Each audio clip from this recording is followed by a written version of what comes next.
Moi, ça ne me surprend pas. Ça ne me surprend pas du tout de constater que Moïse Katumbi serait en France aujourd'hui.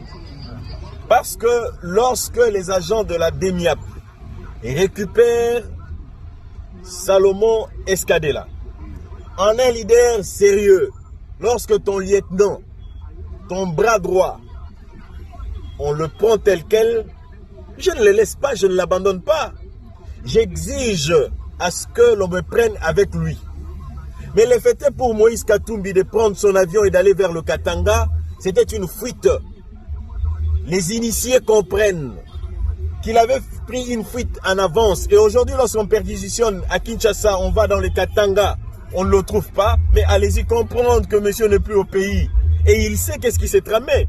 Et Moïse, mon idée là, doit avoir tout déclaré pour que la police aille jusqu'au point où les services de renseignement aillent jusqu'au point de mettre la main ou de perquisitionner les différentes résidences de Moïse Katumbi. Et donc, je pense que chacun dépendra de ses actes.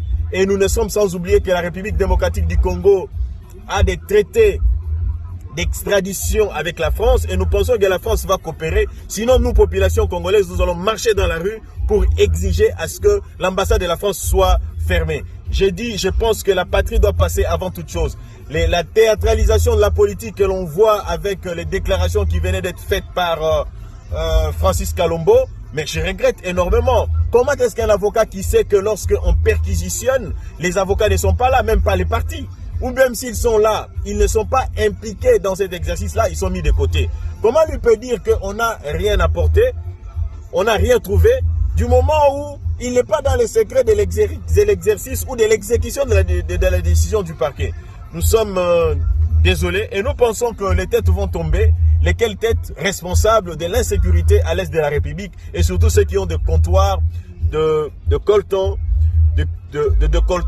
au Rwanda. J'ai dit.